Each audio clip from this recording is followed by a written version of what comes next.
Good morning. Thank you for joining us to mark the close of an extraordinary session to address an incredibly important issue, learning loss and the future of our kids. It's safe to say that we have been the most aggressive state in the country when it comes to turning the tide on this important issue for our children and for getting our students back on track. My comments are brief, and they're really primarily centered around gratitude for the work of the General Assembly. They have worked incredibly hard, not only this week during this session, but in weeks prior to this to prepare for this important legislative session. They've done tremendous work, and we aren't even into the regularly scheduled programming yet. So I'm very grateful for the work of the members. I want to thank Lieutenant Governor McNally, Speaker Sexton, Leader Lambert, Leader Johnson, in particular, for their work alongside our office to make sure that we got this done. I want to also recognize several members of the General Assembly.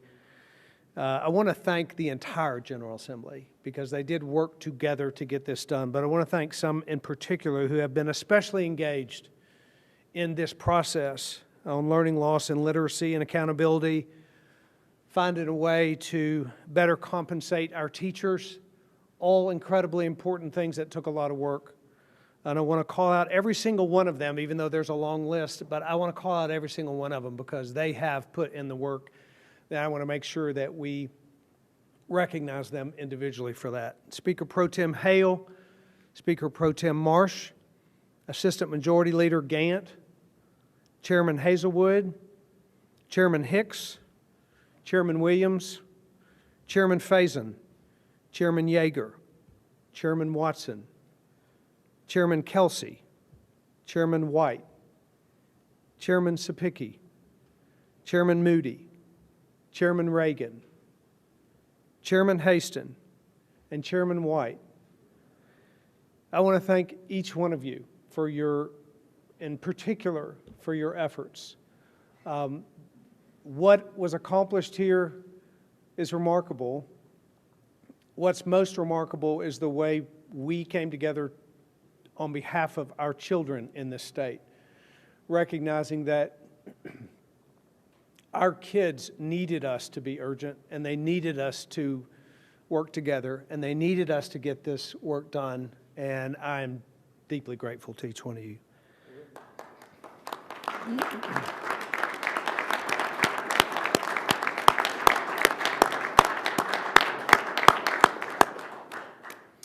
Commissioner Schwinn, I want to recognize you, but in doing so, I want to recognize your team, and I hope that they hear that as not just a recognition of you, but as of your team. You have brought tremendous expertise to this process. You deserve a lot of credit, you and your team, for identifying just exactly what it is that we need to do for our students. And I'm grateful for the work that you all have done and the way that you've worked together with these who are the ones who ultimately bring this forth to the kids. I want to thank all the superintendents in this state and the teachers in this state, the educators in this state, the parents in this state who have engaged with us, who have communicated about what the needs are, who have expressed their belief that this was urgent and that our kids need this support and this effort. And I want to thank them for their work and for their input in this process as well. Lieutenant Governor McNally, would you step up and make a few comments as well? Thank you, Governor, and I want to thank the individuals in the Senate, especially Chairman Watson and Chairman Kelsey, Leader Johnson, and Chairman Yeager for the job that they did. Also the Senate staff and Senate Clerk's office did an excellent job, and I want to commend them. And certainly want to thank my friends on the House side, Speaker Sexton, This is, I guess, your third special session, and it was a great fun working with you, and I really appreciate your leadership. Thank you very much. And I guess Speaker Sexton, you're next.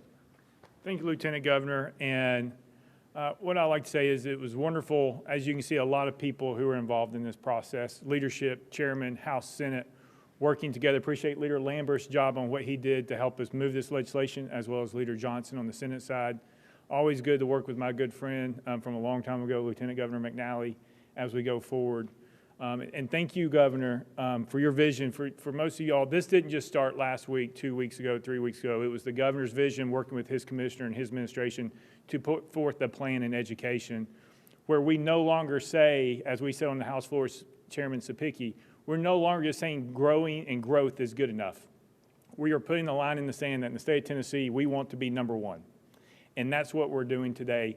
This is a momentous day for Tennessee students, Tennessee parents, because what this says is we care about our students so deeply, we're going to do everything we can. We can no longer say 1/3 is acceptable to be proficient in reading and 1/3 proficient to be in math. Today's the day that the General Assembly, with the vision of the governor of our state and his team, we said we're no longer finding that acceptable behavior as we move forward and acceptable results. So I appreciate the opportunity to help be here today. Thank you to Lieutenant Governor, our Senate colleagues. Thank you, Governor. Thank you, Leader Lambert, and all the others who are here. It's going to be a great day for Tennessee, and I think you're going to see great things ahead of us. Thank you.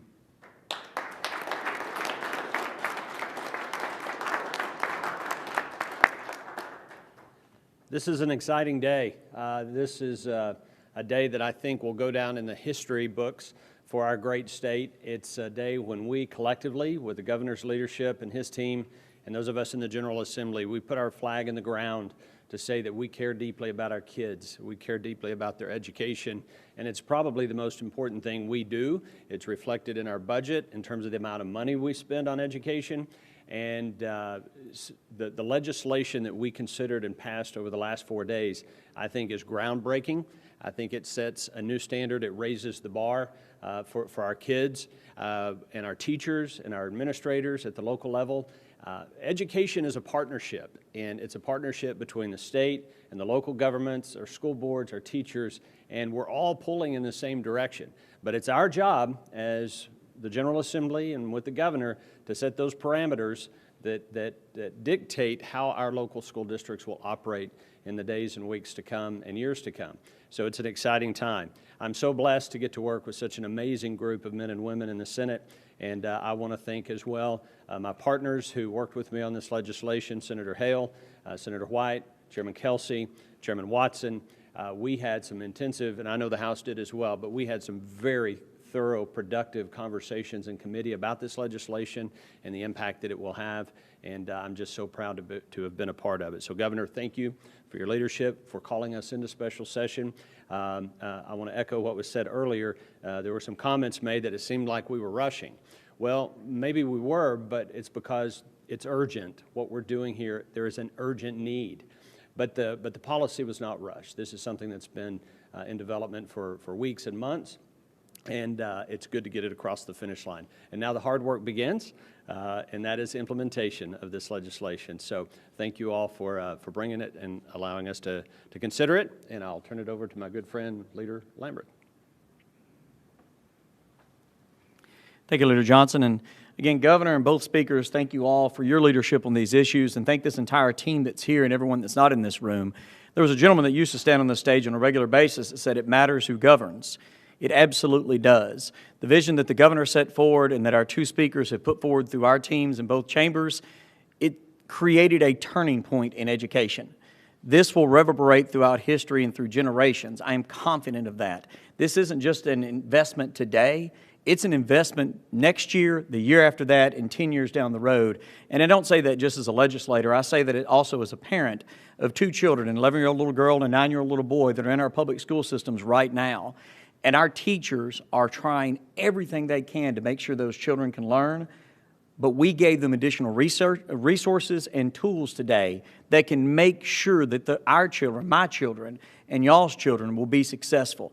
I know that this is going to work, and I guarantee it will make a brighter tomorrow than we have today. Thank y'all for being here, and I know there'll be a lot of questions, but Governor, thank you again for your leadership on this, and speakers, thank both of y'all and Leader Johnson. Thank y'all. All right, folks, we'll go ahead and get started with Q&A. Andy, let's start on this side of the room with you.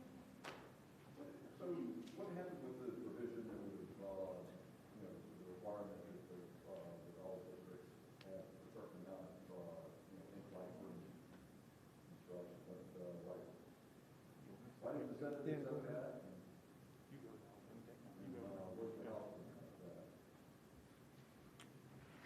So there are many different bills that were filed during the special session that were beyond really the bills that the governor brought forward. The fact that those weren't successful doesn't mean that those will not be successful during the regular session. And both that bill and I hope that many of the other bills that were presented will be filed again in the regular session. And specifically on that bill, it is critical that we get schools back open so that there's an in-person option. I think all of us agree on that. In fact, the incoming administration, the Biden administration, has made that a major goal of their first 100 days. And so this isn't a Republican or a Democrat issue. This is an issue that's critical to our children. So my hope is, and I can only say this from my opinion, is that that bill will go forward in the regular session in some form to ensure that our children and our parents have an in-person option for their educational journey. What I will say, Andy, is we received a lot of emails from all over the state, especially here in Davidson County, from parents during this special session about addressing their kids having an option to go back to in-school. It's not just limited to Davidson, it's all over. There's school systems in our state who are doing that. There's school systems in our state that's doing a hybrid, and there's some school systems who aren't doing any options for parents. And so that bill was a recognition of those parents who have reached out to us to let them know that we're hearing them, and we will be taking care of that issue, hopefully, when we come back in regular session.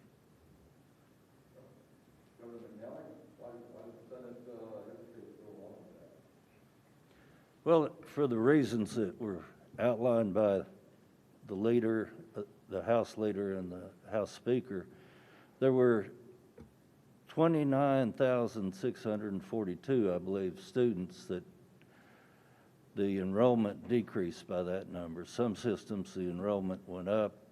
A lot of systems, the enrollment went down. And this means that those students are basically lost. And we need, I think the Education Committee under Senator Kelsey and the House Education Committee, I think, will work very hard to make sure that we find those students and bring them back into the education system. There's no excuse for what happened to those students. Governor, can you make clear that you want students to get back in school? You were asked, should districts be punished if they refuse to do that quickly? So can you just specify where you are on the idea of withholding funding from public school systems that refuse to go back to the classroom? So I think what my ideas are exactly what's been brought forth here. These are the bills that I believe are the most important. That's why we brought these forth in this special session, called this special session to deal with these that are the most urgent. That's what we're dealing with. Those are the things that are my priorities. There are a lot of other issues that will be looked at from an educational standpoint going forward, as was referenced earlier, but today is about the priorities, and these are those priorities. So are you opposed to withholding funding from schools that still go back to the I think that it's been really clear from my perspective that that kids need to be in school. It's widely understood by most parents, by most districts, obviously. I think kids need to be in school. We're going to continue to encourage, work with districts, work with others to make that happen. That's what I'd have to say about that. Kids need to be in school. Yeah. Natalie, real quick, the thing to remember is right now, if we do absolutely nothing the next school year, is based off enrollment of this year. If we do absolutely nothing, the BEP will reduce what they're supposed to get because their enrollment is down, as Lieutenant Governor said, by 29,000 all across the state of Tennessee, maybe more than that as we finish this year. So right now, we're not withholding anything. we're having a conversation where we say it's important to us that in-person learning is an option in the state of Tennessee. Other states have done it. Miami-Dade County has done it in Florida, and they're doing it successfully. So this is our start of a conversation with those school systems of saying, here's what we want, because if nothing happens, they're going to lose. Some of them will lose a lot. Some of them will gain some. And so that's what happens. We're not withholding anything, but if nothing happens, they will be losing BEP funding.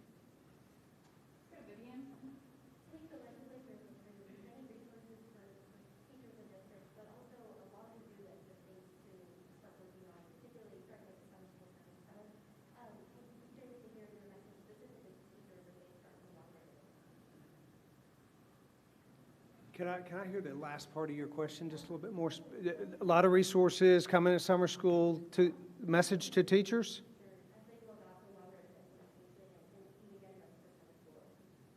Yeah, my message to teacher first would be thank you for the incredible work that teachers have done to be in person where they can, to do the work of teaching kids in the midst of a pandemic, for having to deal with issues that they've never before had to deal with. Thank you for that hard work first. We hope that they see in this policy our recognition of, because what I would say to them is that we are here to, and part of what this is about is to support them.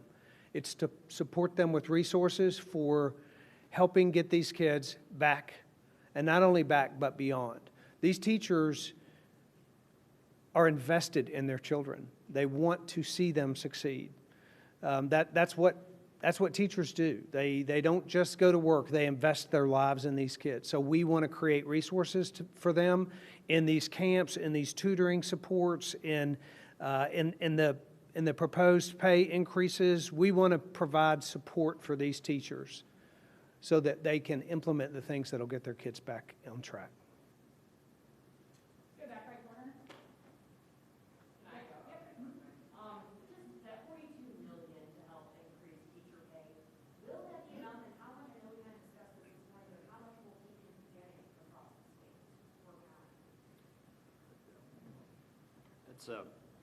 It's an interesting question, and it's difficult to answer. The BEP formula is a very complicated mechanism that's used to determine funding for local districts. And I made the mistake a time or two of saying 2% or 4% and using those numbers, and really you shouldn't do that, because it's a significant amount of money, and I think it's a clear demonstration of how much we love and respect our educators across the state. $42 million, almost $43 million, I think is what the number ended up being. That will vary across the state because every district has a different formula for the salary component of the BEP. And so in some districts it might be, a 1.8% increase. In other districts it might be less. Some districts will put in local funds in order to make that raise or the bonus a larger amount. Other districts won't have the resources to do that.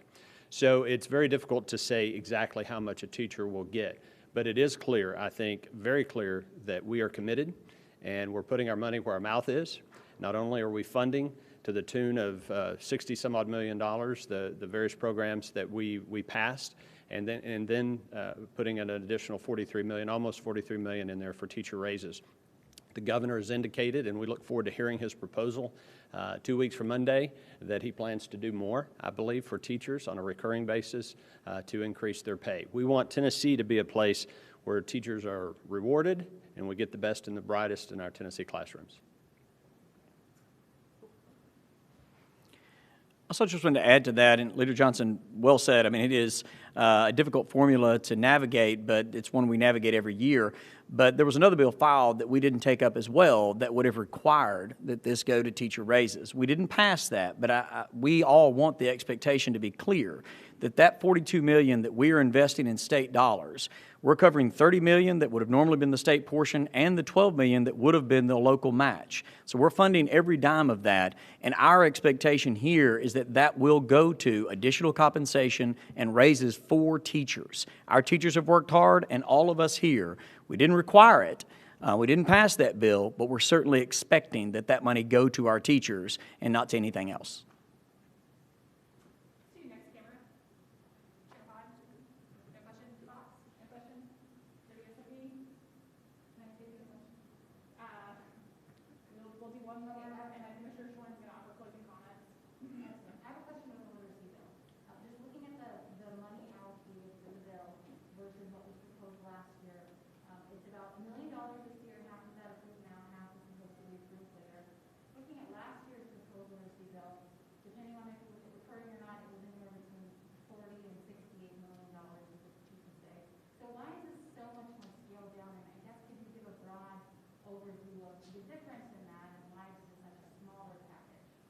You know what, Penny, actually, you should address that question, if you heard it. I can say broadly that there's been other funding used for literacy that will complement what it is that we're doing here, so that's part of the reason why the proposal is different, but would you want to address it? Yeah, I think there's a little, no, go ahead. I think there's a little confusion because I've heard that, there's a couple of federal grants totaling about $40 million that would complement that, but it's not actually reflected in the bill or in the funding allocated for the bill. So if you could clarify what the federal grants will do versus what the general assembly has to do that one. Yeah, I'd be happy to. So I think first and foremost, the literacy bill that was passed during this general session and the special session is the framework that the state will now follow in terms of what literacy instruction will look like in the state of Tennessee. So anything related to federal grants and supports, and certainly we are very grateful to be the highest awarded state in the country for early literacy grants this year. Those are all things that will help for COVID recovery and pandemic recovery, accelerating learning in what's been a very, very challenging year. But certainly any investments that are coming in from the federal government, any work or resources we are providing at the Department of Education will follow the legislation that was passed. It's a very exciting time, but certainly the leadership that has been shown in this legislation, that is what all of our grant programs, et cetera, will now follow. So can you explain why that literacy bill is so much less allocated this time around than what was proposed last year? Sure, so I think that the difference is this is a bill that is providing the framework for what literacy instruction and how we train our future teachers will look like in years to come. I think when you think about all of the programmatic work that happens at the local level, the resources and supports we provide at the Department of Education to our local districts and schools, that's the program and the implementation. It's the hard work, I think that was said earlier, that is to come, but all of that needs to follow a policy framework, a set of expectations that we need to have for ourselves as a department and that districts will now have for themselves and for their schools and classrooms. So it's setting that really, really high bar, that expectation of growth and acceleration that we need to have. And now our programs can follow that. And I think you saw an initial $100 million investment that we will craft to match this legislation, and certainly more investments to come as more federal dollars come. And for teachers, wondering if this 4% raise will actually be their checking accounts. Can you give them some assurance on how you are going to make sure that teachers in these local districts actually see those raises? I actually think that's probably what William referenced earlier. That ultimately will be a decision of the legislature. I mean, that will be done, that will be followed through with to make sure that that the intended use of that is where it goes. Would that take more legislation? It could be strengthened with legislation. All right, folks, that's the time we have for questions. Commissioner Schwan, if you'd like to offer a closing comment before we close out.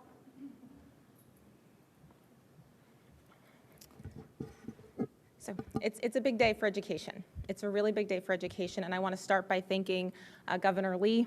I want to thank the Lieutenant Governor, the Speaker, the leaders, and I hope you are getting a shot of the incredible members of the General Assembly who have asked me some really tough questions this week, as they should have. And most importantly, if we are thinking about the 1 million children in the state of Tennessee, 1 million children, we're thinking about 147 districts, 85,000 plus teachers, and over 125,000 district employees. This is work that is investing in our kids, our districts, and our schools. It is bold. It is bold legislation. It is a bold direction forward, and it is going to be very hard work. This is the moment where I think we saw our state invest in our kids in a very critical way and at a very critical time. So as a mom first of 3 children, but 2 in school, I am proud to be in a state that is investing in my kids. As a former teacher, as a former principal, and as the commissioner, I'm proud to work with districts who every single day are doing the hard work in our classrooms on behalf of our kids. And I think just in short, what we've seen over the last few days is a group of people who represent our citizens come together and say, this is our moment, we're not going to let it go by, and we are going to stand up for kids. And I've never been more proud to serve in an administration or to work with a group of people who care this much. It is a very, very good day for education. Thank you.